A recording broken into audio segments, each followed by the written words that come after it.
Now I'll introduce our presenter, Gladys Diaz. Gladys has been an educator for over 20 years. She began her career as a teacher and transitioned to developing and providing professional development for teachers as Vice President of Reading and Language Arts at Edison Learning. Now, as an educational consultant, Gladys continues to provide professional learning opportunities for educators and instructional leaders. She's also a Common Core training author and presenter for McGraw-Hill Education.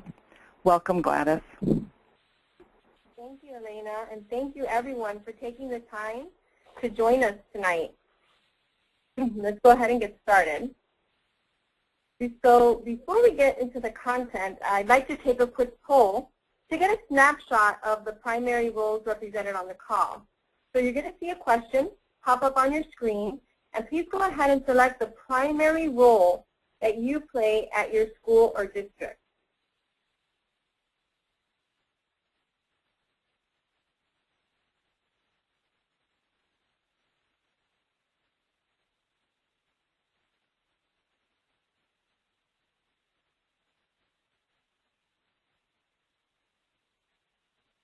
Okay, and let's see the results of that poll.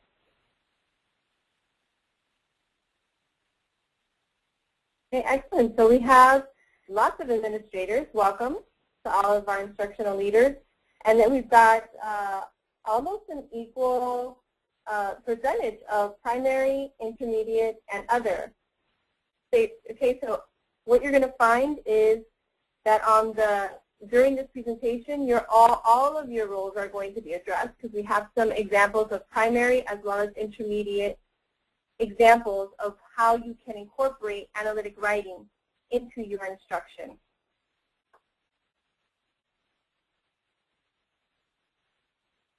So let's do one more poll.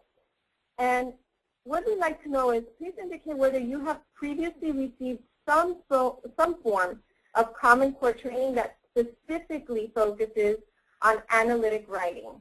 So if you can just indicate that for us by marking yes or no.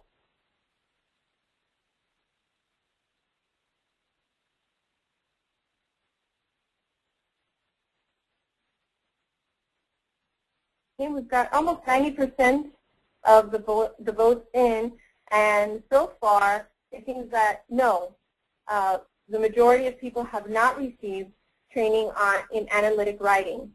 So for those of you who haven't, you're going to find this a very informational and helpful presentation. And if there are some people who have and didn't get an opportunity to vote, you're also going to find that you're probably going to take a deeper, dig a bit deeper into what the concepts are around analytic writing. So everybody is going to just find this presentation so helpful into not only understanding what analytic writing is, but also what can we as teachers, as educators do to incorporate what the Common Core standards are asking us to do with regard to analytic writing.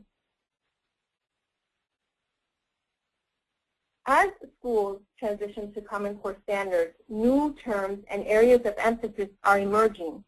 And these are the things that are and will have an impact on the type of instruction that we deliver for our students. One thing that's receiving a lot of emphasis is analytic writing. And we have 3 specific goals for today. First, we will explore what analytic writing is. Second, we'll look at the shift that needs to take place in order that needs to occur in our writing instruction so that we can prepare our students for the Common Core writing demands. And third, I'll share some techniques you can use to scaffold writing instruction to teach students how to write an effective analysis. We will watch video models in both primary and intermediate grades to see how analytic writing develops across the grade levels. But before we go into all of that, let's take just a few moments to review the Common Core standards to make sure we're all on the same page and that we all have a shared understanding of what they are and how analytic writing fits in.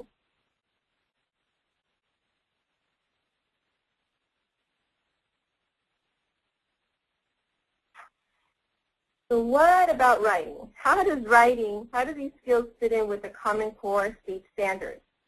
You can see the many types of writing during a typical year of instruction there on your screen, focusing on narrative, informative, and opinion writing, with an increase in research reports and the ever-present use of text evidence to support arguments or conclusions about a topic. The one thing that you will immediately notice about the Common Core standards is the decrease in narrative writing and the increase in expository and opinion writing. We'll discuss that a little more later. Also, I want to point out that opinion writing, which normally appeared on standards at about the 3rd grade, now begins in kindergarten.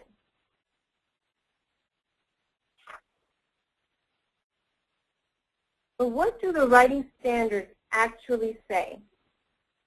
The Common Core state standards for writing are divided into 4 subheadings or categories of skill. These include text types and purposes, production and distribution of writing, research to build and present knowledge, and range of writing. There are 3 anchor standards within the first category, which are abbreviated on this slide. These include writing effective arguments, writing informative or explanatory text, and writing narratives. Just so that I know that you're all out there and I'm not just talking to myself, go ahead in the chat box and type in what you see highlighted in red.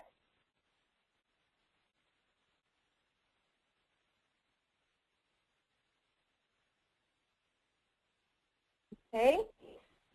Thank you, Bruce, Angelina, Claudia, Maria. They all wrote right arguments. Anybody else out there? Thank you very much for participating. So the reason we want to focus on this is the very first anchor standard for writing in the Common Core is about writing effective arguments. Informative, explanatory text, and narratives are listed 2nd and 3rd, respectively.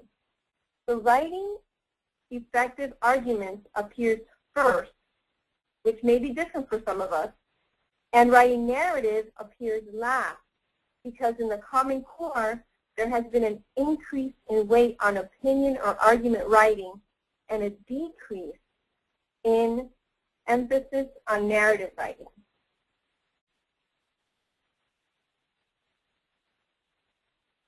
So let's continue looking a little bit deeper into these standards. In Common Core, the individual standards for writing are very consistent across the grades. The grade 1 standard on your screen is representative of K2, and the grade 4 standard is representative of grades 3 through 6. These are the specific grade level requirements associated with the first writing anchor standard, which, as we saw in the previous slide, deals with argument or opinion writing. What is notable is the emphasis on opinion writing beginning in kindergarten and the need for reasons or evidence to support that opinion. Each standard shows outlines, each of the standards that's shown on your screen outlines the key components of an opinion piece. Okay, so I want you to look as I read some of these things, and because you're representative of different grade levels. Notice how you see introduction, stated opinion, reason, or evidence for support, and concluding statement. There really is no mystery what the Common Core standards are requiring, what the expectations are, and the standard itself provides a nice roadmap for our teaching. It's very specific what are the things that are being expected of our students as far as their analytic writing. So what is analytic writing? And what does analytic writing look like as we progress throughout the grades? Analytic writing is writing one's opinion or conclusions about a text or multiple texts using text evidence to support that opinion or conclusion. So for example, a student might analyze 2 nonfiction selections about teamwork to write an opinion on which teamwork techniques were most effective and why. Likewise, the student might analyze a narrative text for the author's use of a particular writer's craft skill, such as point of view, examining which point of view was chosen and why the author may have chosen that point of view. Even commenting on how another point of view would affect the story.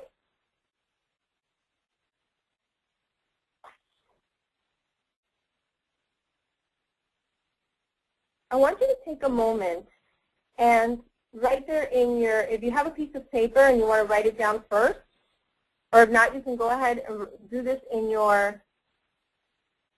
the question box. Actually, it's going to be helpful to write it on paper because we're going to refer back to this list. But I'd like you to just take a few moments to list on a piece of paper the types of analytic writing that your students currently do at the grade level that you teach. And we'll compare our list with the examples of analytic writing that we're going to explore later on. So once you've written about 2 or 3 types of analytic writing that you already do with your students, I'd love to see you go ahead and type some of them up in the question box just to see what we have.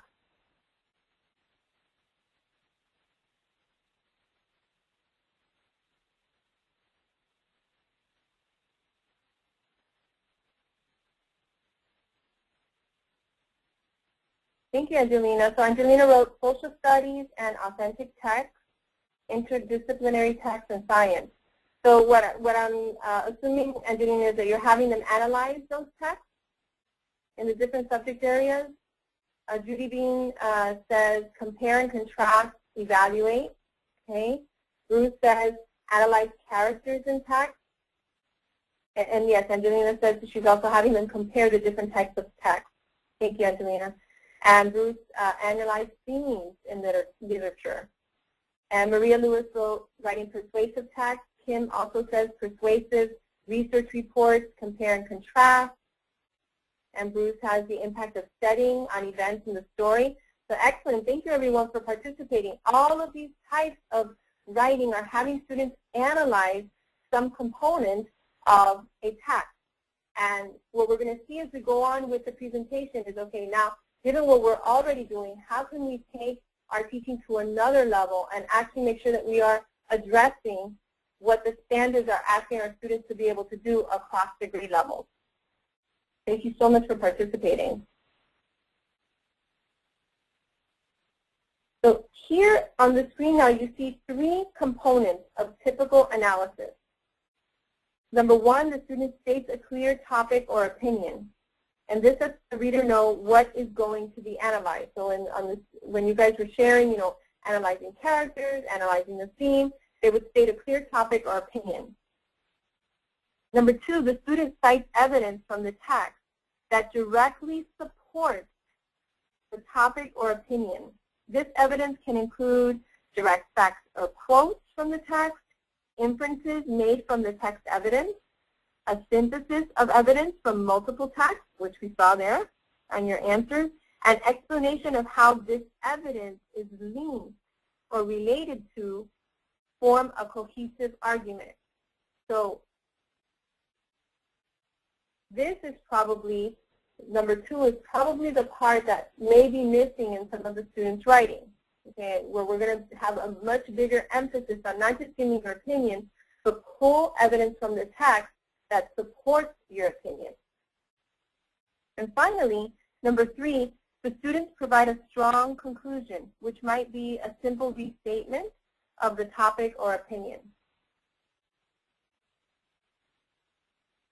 So just to get you participating again, because you're doing such a great job, I'd like to ask you, think for a moment of a type of career or job that would require the ability to analyze and present well-supported arguments.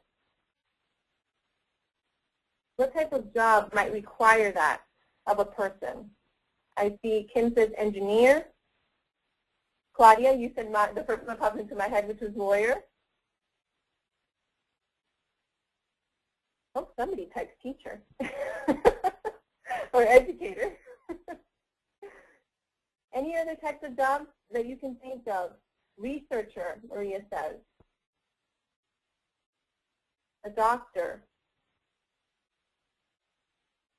Excellent. All of these types of jobs, and even some of them, some that may not be so high level, but the people actually have to be able to look, a mechanic, Bruce put, being able to look at something, a manual, a menu, and be able to analyze it and be able to make decisions based on that analysis or express an opinion based on that analysis. Thank you, everyone. So what has happened in the past, and you can go ahead and keep putting those answers. I see retail managers, thank you. What's happened in the past is that that second component, citing the text evidence, has often been missing or weak when it comes to students' writing. That is, far too many students don't support their opinions or conclusion about a text, or if they do, they're doing it with personal thoughts and ideas, not facts and details from what they've read. So this going back into the text and relying on it for your arguments or claims is essential when it comes to analytic writing.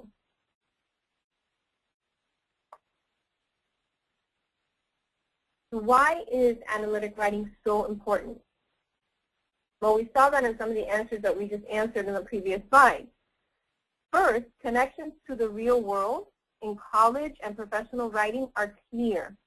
The majority of papers written in college are either an analysis of information read or a research paper synthesizing information from multiple texts. In the workplace, we aren't writing stories on a regular basis. Rather, we're writing reports that communicate information about our job and our students based on data.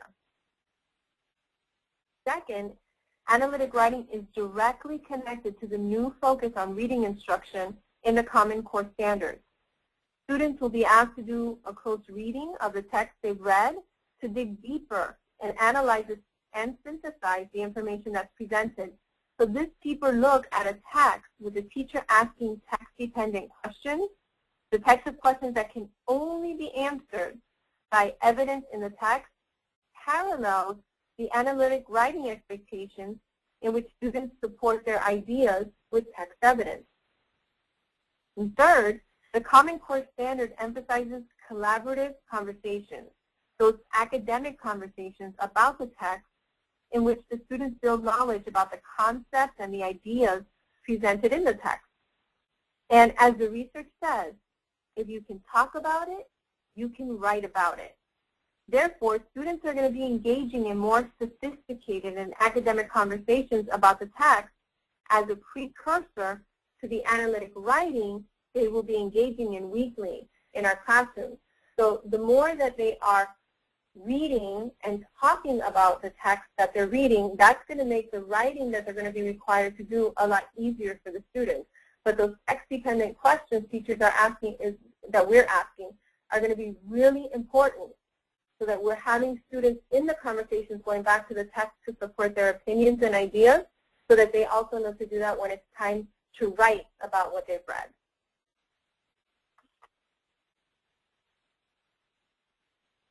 So you can already begin to see that all of this is going to require a big shift in some of our classrooms. What does that really mean or look like? Let's take a look at a brief video in which author and leading educator Doug Fisher discusses this shift.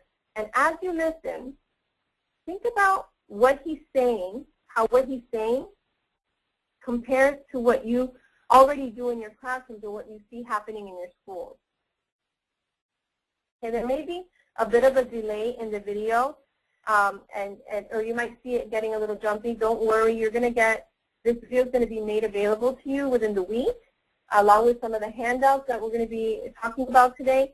So if you can't see it very clearly, don't worry, but it really is a great informational piece.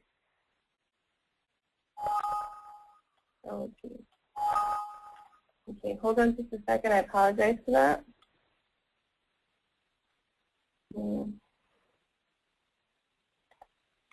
I'm so sorry.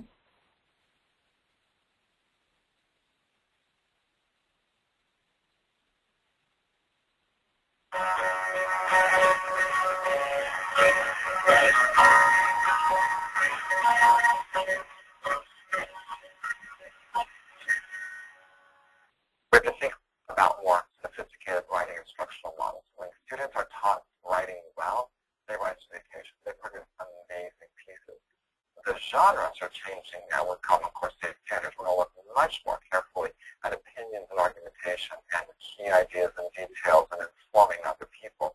We're going to reduce some of that narrative a little bit. Irrespective of the genre, it's about teaching students to write, not just causing them to write or assigning writing prompts.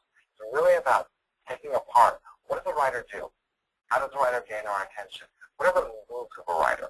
Writers have different ways of informing us or persuading us or entertaining us based on the structure, the internal genre, the word choice, all those kinds of things have to be taught for students. We also have to change our expectations for evidence.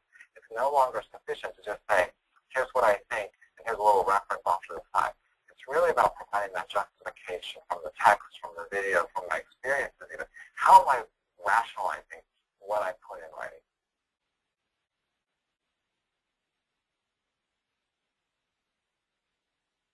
Okay, so as you watched the video, as you listened to Doug Fisher, what stood out to you in the video? Was there anything that he said that really jumped out at you or made you think about what's already happening in your classroom or what you might need to do differently in your classroom? Go ahead and type that in the question box.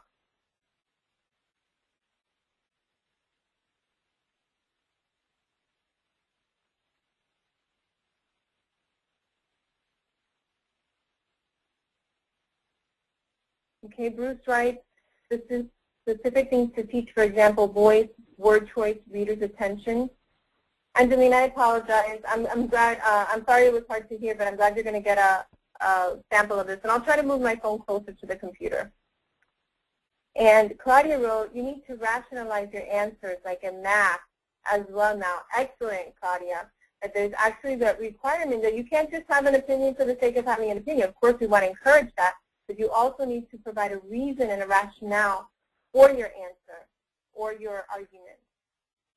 Excellent. Thank you. And Maria writes, response to text is an important skill. Absolutely. Absolutely.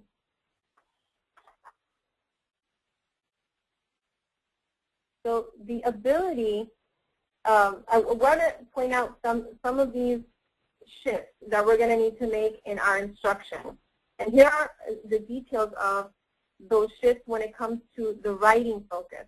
So the ability to write logical arguments based on substantive claims, based on, they've got to be able to substantiate their claims, to provide sound reasoning and relevant evidence. That is a cornerstone of the writing standards with opinion writing, a basic form of argument extending down into the earliest grades. So when I was first learning about the Common Core, that was the thing that I found most impressive, is that even at the earliest grades, the students are going to need to be able to write logical arguments and provide reasoning to support, to support those arguments. Another thing is that research, both short focused projects, such as those commonly required in the workplace, and the longer term in-depth research is emphasized throughout the standards, but most prominently in the writing strand, since a written analysis and presentations of findings is often so critical.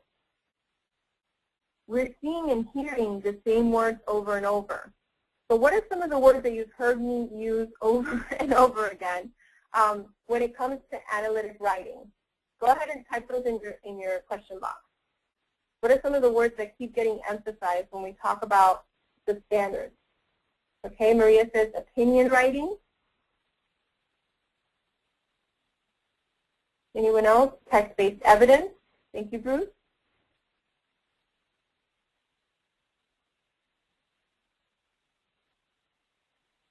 Persuasive writing. Good. That was Claudia. And Angelina, relevant evidence.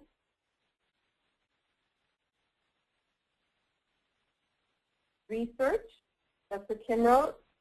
And we also hear a lot about analysis. Okay?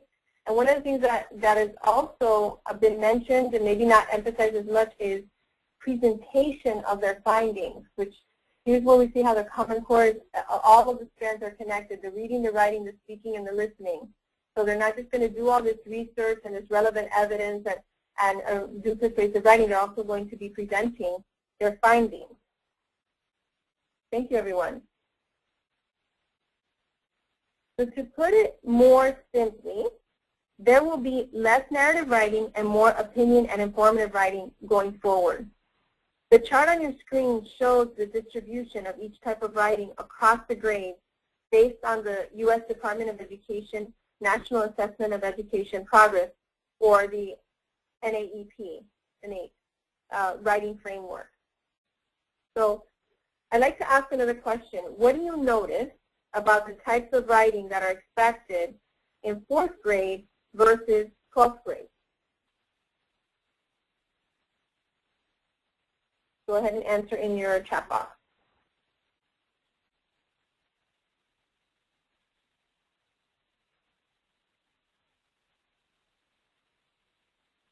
Anybody notice anything about the distribution of writing? Okay, Maria writes, less narrative writing.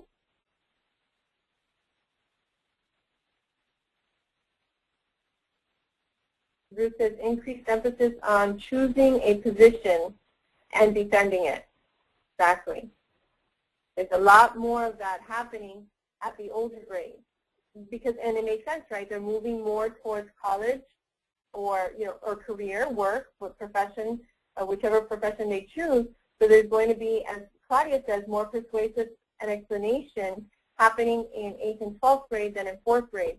So in 4th grade, it's pretty evenly distributed, but as you get into the older grades, there's going to be a lot more emphasis on their ability to persuade, provide an opinion or an argument, and to explain. And Kim writes, there's less experience and a focus on position and proof or backup. Exactly, being able to back up or support their argument.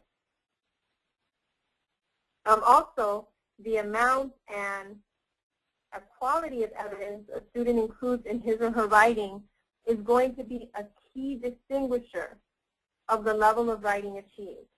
So the more we start that in the earlier grades, the better prepared the students are going to be to demonstrate that in the older grades.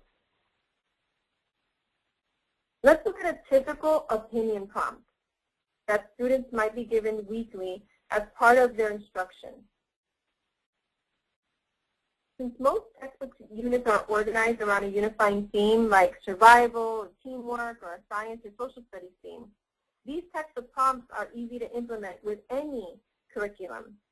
So in this example, students are asked to write an opinion piece based on the multiple selections they read this week about teamwork.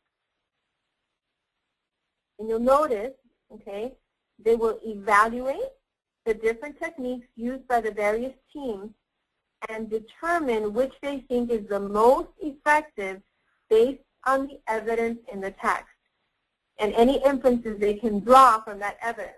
So they can't just say that they like the buddy system because that's what they like or that's what they do on their team. Instead, they're going to have to go back into the text, look at the multiple selections that they've read, see which one they feel was most effective, and then be able to provide support, text evidence to support why they feel that was the most effective.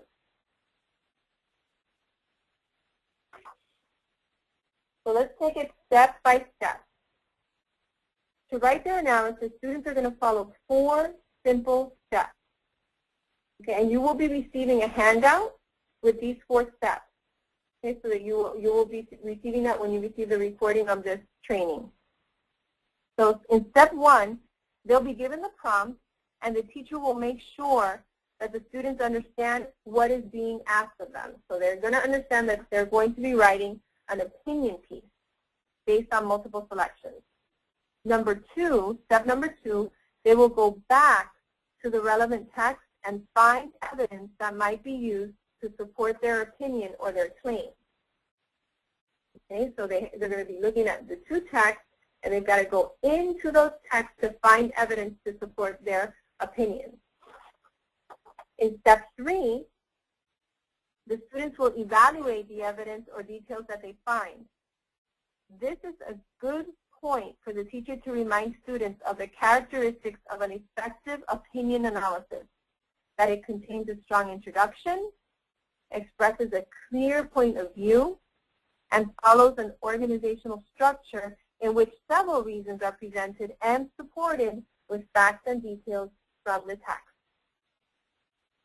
And then in step 4, the students present their writing to partners to discuss whether the evidence they provided strongly supports their idea or they need to go back into the text and provide more facts and details. For many students early on, this having to go back to look for even more evidence is probably going to be the case. So a rubric or checklist can really serve as an effective tool for students to use during these discussions.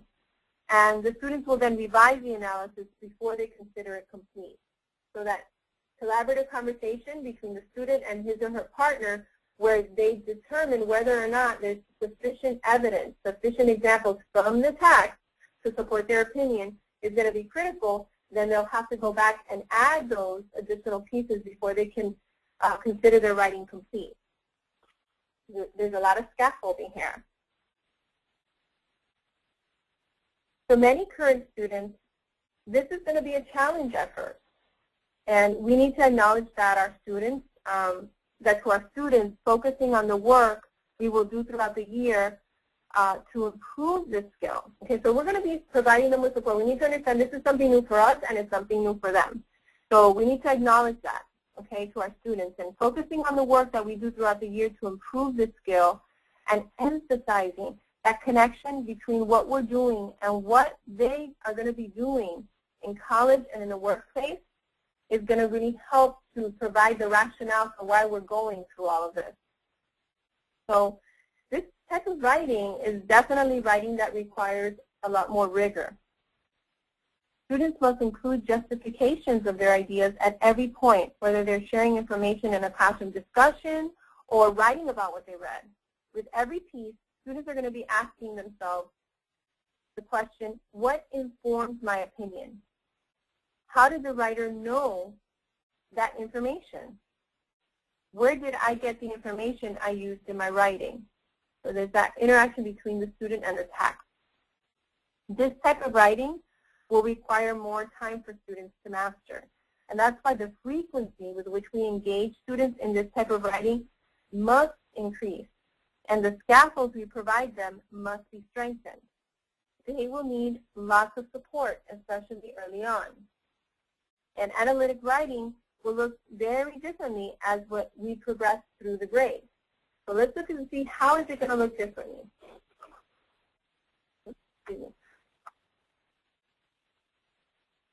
How does writing change from primary to intermediate grades? In the primary grades, you see that the student's written analysis will most often focus on a single text. Okay? The student will analyze what the author of the text did or said, such as, for instance, how the author organized his or her ideas. Perhaps the author used a sequence text structure with strong sequence signal words, or how and why an author used a particular writer's craft. Moving to the intermediate grades, a student's written analysis will most often, but not always, focus on multiple texts. The students are going to compare, synthesize, and analyze the information presented in these texts to write an opinion about the quality of that information, or the student's conclusion based on that information.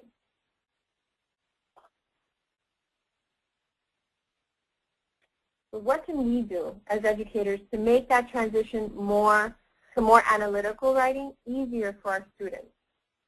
Okay, so here are some things teachers are currently doing to transition to the Common Core analytic writing standards. So first thing we see on the screen is that teachers are increasing the amount of analytic and opinion writing in their classrooms. The prompts that we saw earlier, looking at the text read that week and comparing them, that's one example of a weekly writing task that can be consistently assigned and developed with students. So because they're going to be interacting with different texts, reading different texts, that's the type of writing that you can engage in every week. Our students are connecting their close reading using text evidence work with writing using text evidence. So they're going to be in the classroom discussion. They're going to be, when they're doing their second reads and doing the close reading, they're looking for text evidence. When they're having their collaborative conversations, they're looking for text evidence. And when they're doing their analytic writing, they're looking for text evidence. So just as they model how to use text evidence to answer questions, they model writing and analysis using the same type of text evidence and really pushing students to provide ample evidence. You'll begin hearing teachers saying things like, tell me more, give me 2 more pieces of evidence, go back into the text and find another reason to support your claim. You're going to be hearing those types of prompts coming from the teachers.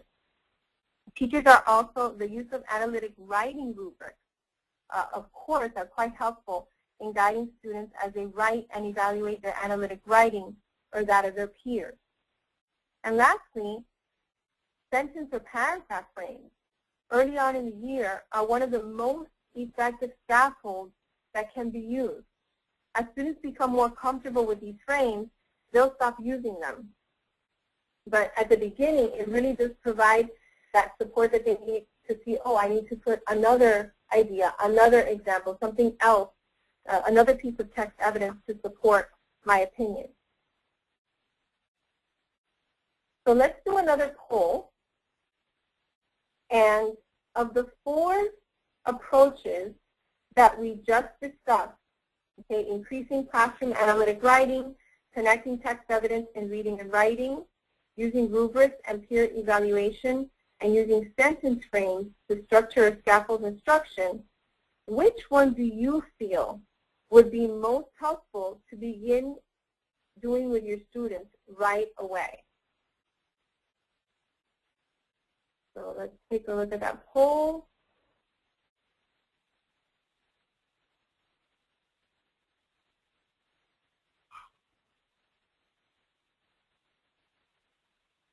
Okay, we've got about 50% of the people voting so far. See if we can get a little bit more participation. Right now we are split evenly, 33, 33, and 33% for 3 of those choices. Okay, so what I see here, if we want to go ahead and show the results, is that it's pretty, like I said, a third, and a third. Increasing classroom analytic writing, connecting text evidence in both reading and writing, and using sentence frames to structure and scaffold instruction. Okay, so those 3, I want you to go ahead and on the piece of paper that you wrote on before, I want you to choose the one that you're going to incorporate into your instruction beginning next week. Actually, it's only Tuesday. You can actually begin this week if you like. But thinking about the selections that your students are reading this week or next week, which one of those are you going to begin implementing right away? And I'd like to see some of the answers in the question box. Bruce says he's going to start using sentence frames. Thank you, Bruce.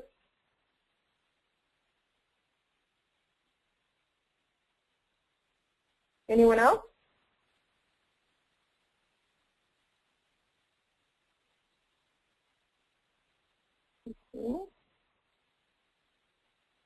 Okay, here we go. Maria also thinks the use of sentence frames is what she's going to use.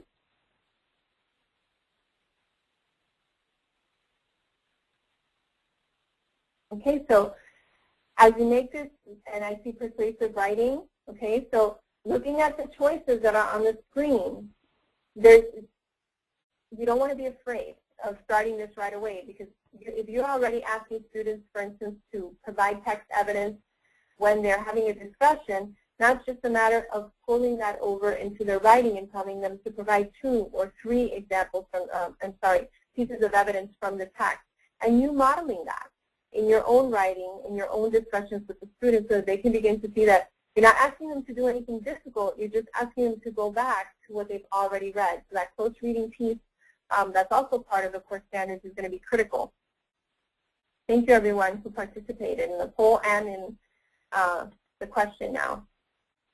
So since those, I'm so glad that so many of you said sentence frames, because that's what we're going to show you examples of right now. So here's a sample primary sentence frame for analysis of one text. Let's take a look at it. It states the topic of the analysis right away, and then students are prompted to provide specific and relevant text evidence. Then students write a concluding statement which indicates the value of the author's use of the sequence text structure. So you see, all the students are filling in is their opinion and the text evidence. So this really provides a great foundation for them so they can focus on what it is that you're trying to teach them, which is being able to state an opinion and provide the text evidence. So we're providing that scaffold. And as the year goes on, then you can make these sentence frames more sparse until finally they don't need them anymore because it's just become the way that they write in class. Okay, we are, and you will actually get a sample of this sentence frame so you can have it for reference when you receive the documents that will accompany the recording of this training. What I'd like to do now is to show you an example of a primary video. And I hope we'll also have time to show the intermediate video. We may not view the entire video, but what I would like you to do as you're watching is to see how this teacher is using a similar type of sentence frame to model opinion writing.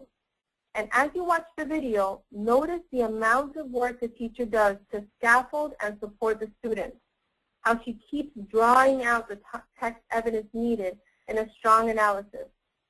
And these students are just, for your reference, they're just learning how to write an analytical piece, okay?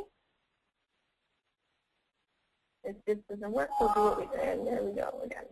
Okay, just a second.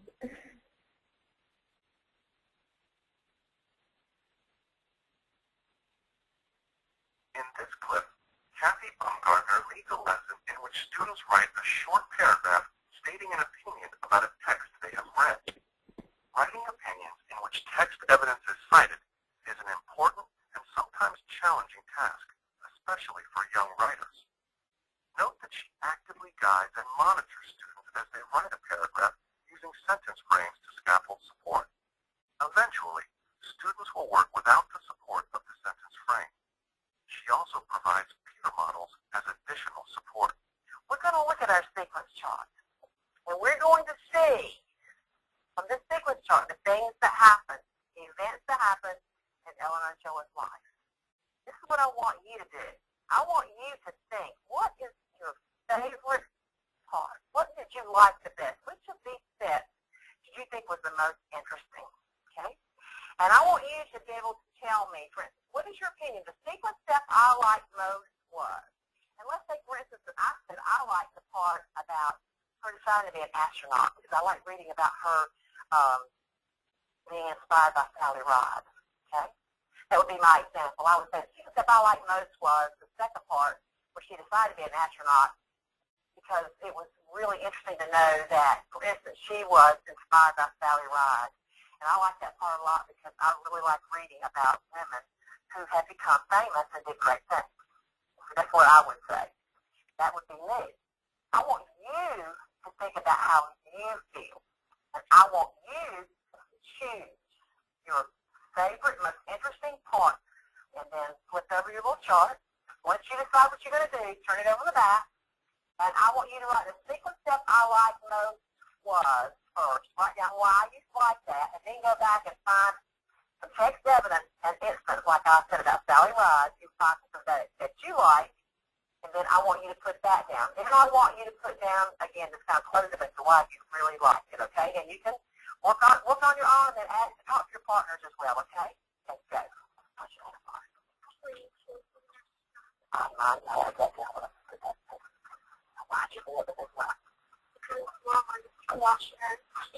Okay, now I'm going to squash it off. What's your text evidence? What's the part of it that you call? What's an example of this? What says something that really interested you?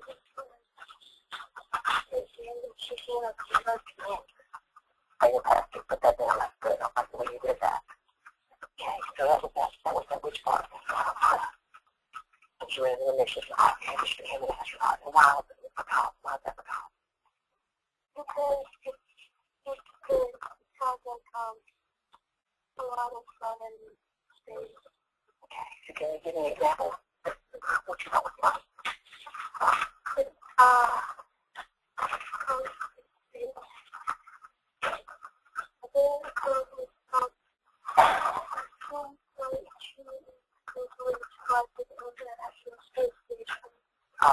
That's good. I like that. So you have to have exact examples to prove why you're saying that, okay?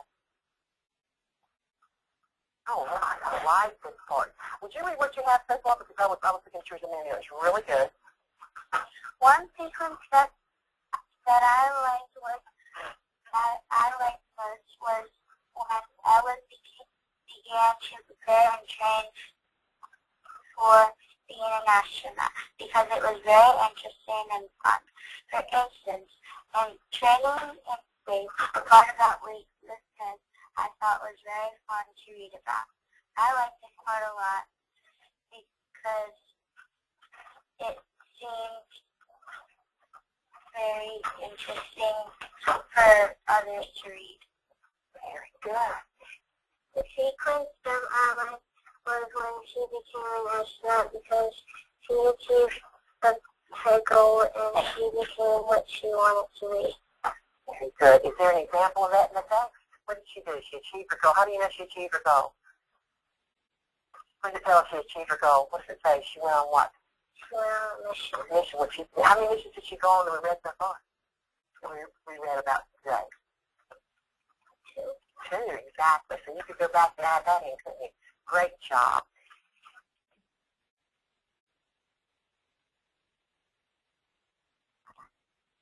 So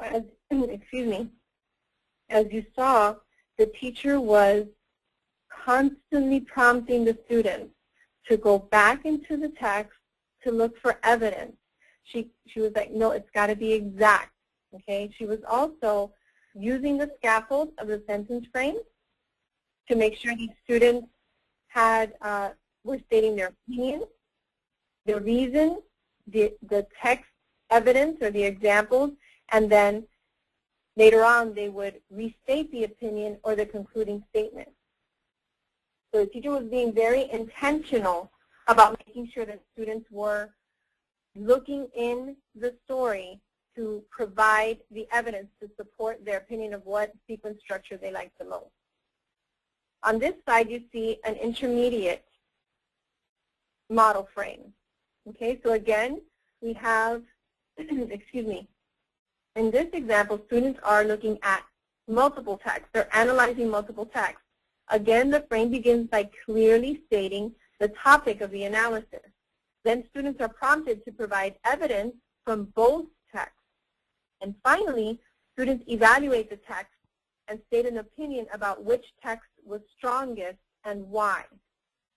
So we're going to go ahead, and we won't spend as much time on this video as we did on the last one, but I want you to see an example of a teacher working with intermediate students.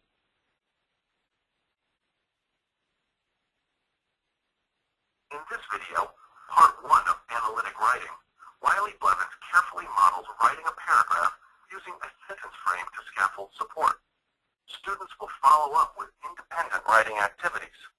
Mr. Blevins connects ideas back to the text and the essential question and helps students clarify their thinking by engaging in peer discussions. All week we've been reading and talking about selections that are associated with our essential question, which is, everyone read it together? How does technology create life? That's great. How does a piece of technology or one invention inspire us to create other inventions? So instead of talking about it and reading about it today, we're going to write about it.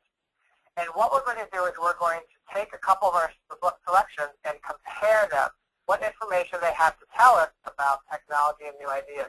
Now, I know writing an analysis of two selections can be a bit challenging, so we're going to do one together, like we've been doing all year, as a practice before I have you do it on your own. So we are going to compare the two stories, Fantasy Becomes That and Snapshot, and then you are going to compare The Boy Who Invented TV and Time to Invent.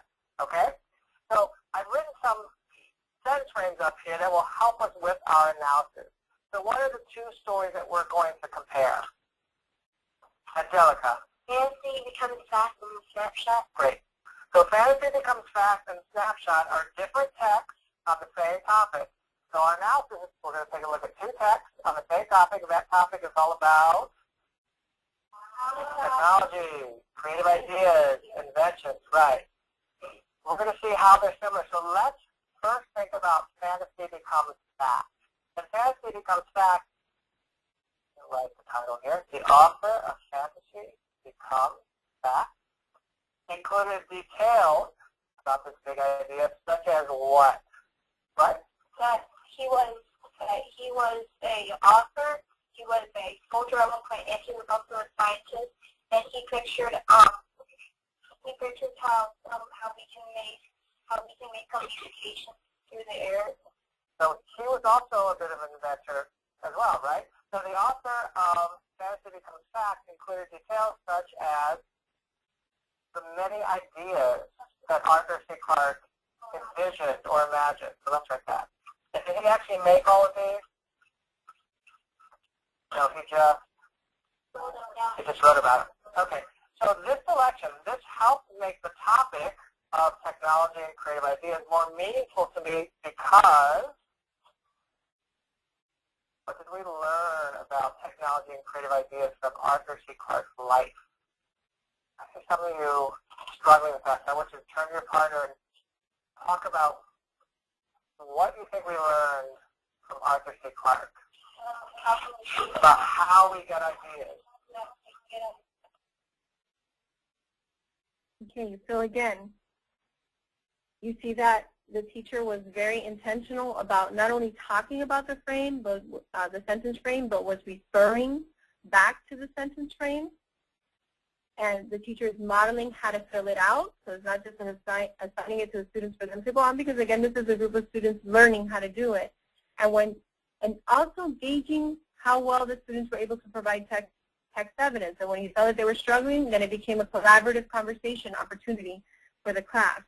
So right after this video clip, what happened was the students worked independently to write their analysis. And then they share with their peers to get feedback to make sure that they included enough text analysis.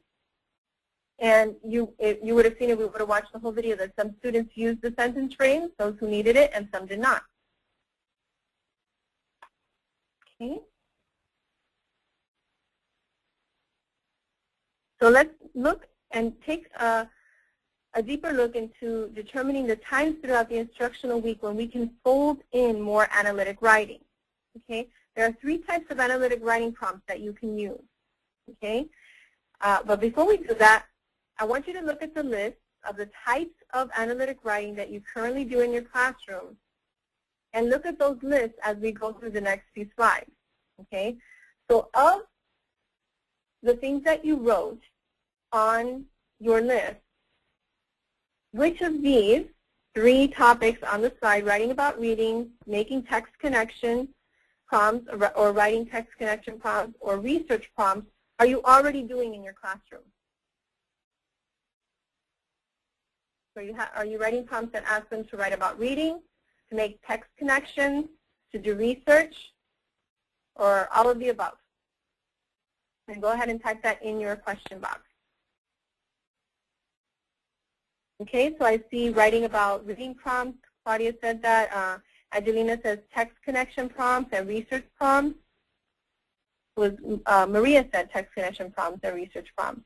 And Bruce says writing about reading and text connection. And Kim says research prompts and writing about reading. So that's excellent. I want to show you an example of each type of prompt from the McGraw-Hill Wonders reading series that you can use as models. Okay, this is going to give you a better idea. And I know we're closing in on the end of the presentation, but I think it's important that you see some examples, just so that you know that it's not too different from what you're already doing. It's just providing more of that rigor and more of that scaffolding. So here's an example about of a write about reading prompt, where students will write an analysis. So they're analyzing how the author used the point of view and then citing examples from the text. And you see the students are also explaining the author's use of point of view and presenting the findings to the class. So in this type of writing, students are looking at a specific writer's craft. In this case, point of view. Okay? And the point is that you can do this with any text. You can focus on whatever writer's craft you're teaching that week and how the writer, as an expert in that craft, uses it in his or her story selection. Here you see examples of text-to-text prompts where students compare information about why people run for public office. Okay, review class notes and graphic organizers. Cite at least 3 examples from the text and then present the findings to the class. So they are making comparisons within the same text. And you notice the use of class notes and graphic organizers. These are tools that the teacher uses with the students while reading the selection that in order for them to be looking for the text evidence, and now they can provide that in their writing. Okay? And here's an example of a research prompt. Okay, small group work, students are going to research the process of running for public office. Okay, so a lot of times we will be periodically assigning our students research assignments. Usually this happens, 1 per unit. Okay, and you see again how students are drafting a plan. Okay, they're working together. They're including campaign activities and slogans, and all of this is bringing in what they've been reading about and using that in their research. And as you can imagine, during this type of work, incredible collaborative conversations taking place because they're not only reading and writing, but they're having to come up with something together. And for those of you who are already using McGraw-Hill Wonders reading program, you'll find many other analytic writing instruction, practice, and support activities in the online CCSS Literacy e-handbook. Okay, here's another example, okay, of how you'll see formal lessons for opinion and argument writing and support pieces like graphic organizers, which are going to help the students to organize their ideas before writing and ensure that they have a strong topic sentence, supporting evidence, and effective elaboration on that evidence. Okay. And here's another example. Okay, you're going to find great support for those research reports in which students are reading multiple texts and synthesizing and analyzing the information that's being presented. Okay, and you see those step-by-step checklists that they can use along the way. So today we looked at one aspect of the Common Core standards that is receiving increased focus. We examined what analytic writing is, why it's important, what shifts have to occur in our classrooms to increase the amount of this type of writing. And we also looked at some of the instructional scaffolds that we can use to be effective in doing so. I sincerely hope this presentation gave you some ideas in terms of next steps for your classrooms and schools, as well as some things to think about as you transition to implementing the Common Core standards. And I just really want to thank you for your time and for your active participation. It certainly makes the presentation more interesting when everyone is actually answering the questions, the poll questions as well as the chat questions. And our contact information is shown here for follow-up with questions and material requests that you may have. And you also see the link to the previously recorded Common Core webinars, so you can learn more about collaborative conversations and text evidence, close reading, etc. Okay, so thanks again for your participation and have a